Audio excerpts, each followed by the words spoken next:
প্রিয় নবম শ্রেণী সকল ছাত্রছাত্রী, আশা করি তোমরা সবাই খুব ভালো আছো। দেখো, তোমাদের ফাইনাল পরীক্ষা বাংলা বিষয়ের গুরুত্বপূর্ণ প্রশ্নপত্র এবং অধ্যায় ভিত্তিক, ঠিক আছে? তোমাদের যে গল্প এবং কবিতা এবং প্রবন্ধ এবং নাটক, ঠিক আছে, প্রত্যেকটি অধ্যায়ের গুরুত্বপূর্ণ প্রশ্নপত্রগুলি একটু দেখে নাও এবং ফাইনাল পরীক্ষার জন্য এই প্রশ্নপত্রগুলি খুব ভালোভাবে প্র্যাকটিস করো, ওকে? আচ্ছা, এবং এর আগে তোমাদের বাংলা বিষয়ের সিলেবাস সম্পূর্ণ আমি আলোচনা করে দিয়েছি, কোন অধ্যায় থেকে কত নম্বর থাকবে, ঠিক আছে? সেটা তোমরা একটু দেখে নিও। এবং দেখো, আজ তোমাদের প্রতিটি অধ্যায়ের গুরুত্বপূর্ণ প্রশ্নপত্র দেখো। ফার্স্ট আছে তোমাদের গল্প কি ইলিয়াস। দেখো, তোমাদের সমস্ত অধ্যায় কিন্তু পরীক্ষা হবে, ঠিক আছে, ফাইনাল পরীক্ষায়। ফার্স্টে কী আছে দেখো, ইলিয়াস। দেখো, ইলিয়াস থেকে কোন প্রশ্নগুলি বেশি বেশি করে তোমরা প্র্যাকটিস করবে বা তার সঙ্গে পাঠ্য বইটিও পড়ে রাখবে, ঠিক আছে, বিষয়বস্তুগুলি। দেখো, শর্ট প্রশ্নের জন্য তোমরা তোমাদের সহায়িকা বইটি পড়বে। প্রথমে দেখো, ইলিয়াসের অবস্থা খারাপ হয়ে পড়লো। ইলিয়াসের অবস্থা কিভাবে খারাপ হয়ে পড়লো, ঠিক আছে? আচ্ছা, 2 নম্বর দেখো, এ বিষয়ে তিনি পুরো সত্য বলতে পারেন। তিনি বলতে কার কথা বলা হয়েছে, তিনি সত্য বলতে পারেন কেন?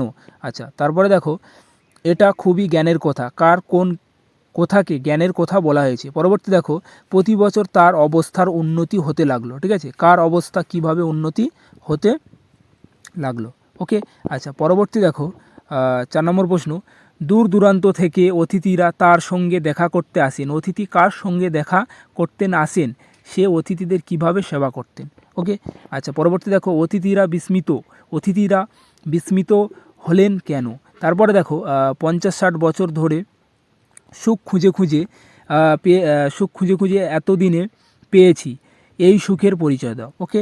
আচ্ছা, পরবর্তী দেখো, ইলিয়াস তো ভাগ্যবান পুরুষ। ইলিয়াসের সম্পর্কে কাদের একথা এই ভাবনা ছিল, তাকে কি ভাগ্যবান পুরুষ বলা যায়, ঠিক আছে? এই প্রশ্নটি ভেরি ভেরি ইম্পর্টেন্ট, কিন্তু খুবই গুরুত্বপূর্ণ। পরবর্তী দেখো, সে সে একেবারে সর্বহারা হয়ে পড়লো। সে কে, ঠিক আছে, তার সর্বহারা হয়ে পড়লো কেন, ঠিক আছে? এটি হচ্ছে তোমাদের ইলিয়াসের ইম্পর্টেন্ট প্রশ্ন। তারপরে দেখো, দাম গল্প। দেখো, দু চোখ দিয়ে তার আগুন ঝরছে কর কথা বলা হয়েছে, ঠিক আছে?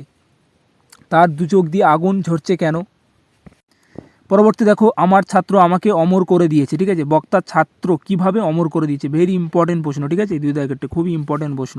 আচ্ছা, পরবর্তী দেখো, স্কুলে কি বিভীষিকা, যে ছিলেন ভদ্রলোক, এখানে যার কথা বলা হয়েছেন তিনি কেন বিভীষিকা ছিলেন, ওকে? আচ্ছা, পরবর্তী দেখো, ওর ভয়ে তারাই ততস্থ হয়ে থাকতেন, কার ভয়ে কারা কেন ততস্থ হয়ে থাকতেন? পরবর্তী দেখো, এখানে তার প্রবেশ নিষিদ্ধ, বক্তাকে, ঠিক আছে, কোন প্রসঙ্গে বিষয়টি অবতারণা লেখো, ঠিক আছে? খুবই গুরুত্বপূর্ণ প্রশ্ন। আরেকটি প্রশ্ন দেখো, এই প্রশ্নটা ভেরি ভেরি ইম্পর্টেন্ট, ঠিক আছে, দেখে রাখবে। এ অপরাধ আমি বইব কী করে, ঠিক আছে? এ লজ্জা আমি কোথায় রাখবো, ঠিক আছে? অপরাধবোধ এবং আত্মগ্লানি দূর হয়ে কিভাবে রক্তর আত্মশুদ্ধি ঘটলো, সংক্ষেপে লেখো, ঠিক আছে? ভেরি ভেরি ইম্পর্টেন্ট প্রশ্ন, ঠিক আছে, ওকে? তারপর দেখবে, দাম ছোট গল্পে সুকুমার এবং মাস্টার মশাইয়ের চরিত্র, ঠিক আছে? এই প্রশ্নটি প্রায় আসে, 2টি প্রশ্ন, খুব ভালোভাবে দেখে রাখবে। এবং দাম গল্পটির ছোট গল্প হিসেবে নামকরণের সার্থকতা, মানে কি, দাম গল্পের নামকরণের সার্থকতা। তারপরে দেখবে, কিন্তু মুখে কথা ফুটলো না, কার মুখে কেন কথা ফুটলো না, ঠিক আছে? পরবর্তী দেখো, নিরুদ্দেশ গল্প থেকে দেখো, কার লেখা, প্রেমেন্দ্রনাথ মিত্র, ওকে? আচ্ছা, দেখো, এখানে দেখবে, যেন কান পাতলে কাতর আত্মনাদ শোনা যাবে, মন্তব্যটি ব্যাখ্যা করো। তারপরে, বিজ্ঞাপনের পেছনে অনেক সত্যকার স্ট্র্যাটেজি থাকে, ঠিক আছে, স্ট্র্যাটেজি থাকে, বক্তব্যটি ব্যাখ্যা করো। আচ্ছা, পরবর্তী দেখো, তার চলার গতিতে পর্যন্ত যেন ভয়ঙ্কর দুর্ঘটনার পরিচয় আছে, কার কথা বলা হয়েছে, বক্তার এমন মন্তব্যের কারণ কি? পরবর্তী দেখো, রাধারানী, ঠিক আছে? এই অধ্যায়টি তোমাদের ভেরি ইম্পর্টেন্ট, ঠিক আছে? এই অধ্যায়টি খুব ভালোভাবে দেখে রাখবে, এখান থেকে প্রায় তোমাদের পরীক্ষা ফাইনাল পরীক্ষায় আসে প্রশ্ন। দেখবে, তাহাদিগের অবস্থা পূর্বে ভালো ছিল, পরবর্তীকালে তাদের দুর্দশার কারণ কি, ঠিক আছে? Very important question.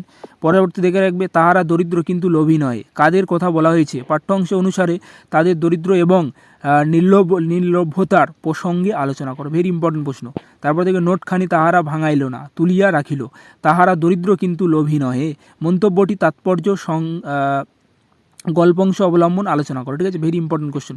অগত্য রাধারানী কাঁদিতে কাঁদিতে ফিরিল, রাধারানী কেঁদে কেঁদে ফেরার কারণ ব্যাখ্যা করো, ভেরি ইম্পর্টেন্ট কোশ্চেন। তারপর হচ্ছে, সকাতরে মা, এখানে কি হবে, কোন পরিস্থিতিতে রাধারানী একথা বলেছিলেন, ঠিক আছে, বলেছিলেন এবং উত্তরে তার মা কি বলেছিলেন, ঠিক আছে? কিন্তু আর আহারে সংস্থা রহিল না, এই সংস্থা না থাকার কারণ আলোচনা করো। তারপর দেখো রাধারানী বিবাহ দিতে পারেনি কেন, রাধারানী বিবাহ দিতে না পারার কারণ এবং পরবর্তী প্রশ্নটি দেখো, ঠিক আছে। এটি হচ্ছে তোমাদের রাধারানী, ঠিক আছে। এই অধ্যায়ের মোস্ট ইম্পর্টেন্ট প্রশ্ন এইগুলি, ঠিক আছে, ফাইনাল পরীক্ষার জন্য রেডি করবে। তারপর দেখো চন্দ্রনাথ, তবু এসে চালিয়েছি, কার কার চলার কথা বলা হয়েছে, সে কীভাবে চলেছে, ঠিক আছে। তোমরা একটু দেখে নাও খুব ভালোভাবে, যেহেতু ভিডিওটি লং হয়ে যাবে, ঠিক আছে। তোমরা প্রশ্নগুলো একটু পড়ে নেবে। আচ্ছা, পরবর্তী দেখো হিমালয় দর্শন, দেখো লাস্ট গল্প, ওকে। আচ্ছা, এবার তোমাদের দেখো কবিতার পাঠ শুরু হচ্ছে। দেখো কলিঙ্গ দেশের ঝড় বৃষ্টির মধ্যে কোন প্রশ্নগুলি বেশি বেশি করে প্র্যাকটিস করবে এবং ভেরি ভেরি ইম্পর্টেন্ট দেখবে প্রথমের প্রশ্নটি, ঠিক আছে। পরিচ্ছিন্ন নাহি সন্ধ্যা দিবস রজনী, ঠিক আছে। এই প্রশ্নটি হেভি খুবই গুরুত্বপূর্ণ। তারপরে না পায় দেখিতে রবির কিরণ, ভেরি ভেরি ইম্পর্টেন্ট। তার সঙ্গে এখানে 3-এর দাগের এই প্রশ্ন, ঠিক আছে। কলিঙ্গ সংগ্রহে, এই প্রশ্নটি ভেরি ভেরি ইম্পর্টেন্ট, ঠিক আছে। খুব ভালোভাবে দেখে রাখবে, দেখে নাও তোমরা একটু। আচ্ছা, পরবর্তী দেখো নোঙর কবিতা, দেখো নোঙর কবিতা যে প্রশ্নগুলি ভেরি ইম্পর্টেন্ট ফাইনাল পরীক্ষার জন্য দেখবে, একটু দেখে নাও খুব ভালোভাবে, ওকে। আচ্ছা, পরবর্তী দেখো খেয়া কবিতা। তোমাদের বলে দিচ্ছি ফাইনাল পরীক্ষা কিন্তু তোমাদের সমস্ত অধ্যায় পড়তে হবে, ঠিক আছে। তোমাদের প্রথম পরীক্ষা এবং দ্বিতীয় পরীক্ষা যে অধ্যায়গুলি ছিল তার সঙ্গে প্লাস আবার যে অধ্যায়গুলি আছে, ঠিক আছে, সেগুলিও সব পড়তে হবে। আচ্ছা, পরবর্তী দেখো আকাশে সাতটি তারা কবিতা, দেখো জীবনানন্দ দাশের লেখা। এই অধ্যায়ের ইম্পর্টেন্ট প্রশ্নপত্রগুলি একটু দেখে নাও, ওকে। বা তোমরা স্ক্রিনশট করে নিতে পারো, হ্যাঁ, ঠিক আছে, এবং তোমাদের সহায়িকা বই থেকে দাগিয়ে মুখস্থ করো। আচ্ছা, পরবর্তী দেখো আহ্বান কবিতা, দেখো আহ্বান কবিতা, দেখো প্রশ্নগুলি দেখে নাও, দুটি প্রশ্ন দিয়েছি ইম্পর্টেন্ট খুবই। আচ্ছা, তারপরে দেখবে ভাঙার গান, ঠিক আছে, কার লেখা, কাজী নজরুল ইসলাম, দেখে নাও, খুবই গুরুত্বপূর্ণ প্রশ্ন। এবং পরবর্তী দেখো আমরা কবিতা, কার লেখা, সত্যেন্দ্রনাথ দত্ত, তোমাদের শেষ কবিতা, ঠিক আছে। দেখো এখানে একটু দেখে নাও প্রশ্নগুলি, খুবই ইম্পর্টেন্ট প্রশ্ন, ওকে। আচ্ছা, পরবর্তী দেখো তোমাদের প্রবন্ধ, প্রবন্ধ তো তোমাদের দুটি আছে, ঠিক আছে। একটা আছে দেখো নব নব সৃষ্টি, দেখো এখান থেকে দেখে নাও ইম্পর্টেন্ট প্রশ্নপত্রগুলি। দেখো ধর্ম বদলাতে পারে, জাতির চরিত্র বদলায় না, ঠিক আছে। এই প্রশ্নটি ভেরি ভেরি ইম্পর্টেন্ট, ওকে। আচ্ছা, পরবর্তী দেখে নাও 2-এর দাগের এবং 3-এর দাগেরটি দেখে নাও এবং 4-এর দাগেরটি, ওকে, অথবা একটি দেওয়া আছে, ওকে। আচ্ছা, পরবর্তী দেখো আরেকটি প্রবন্ধ তোমাদের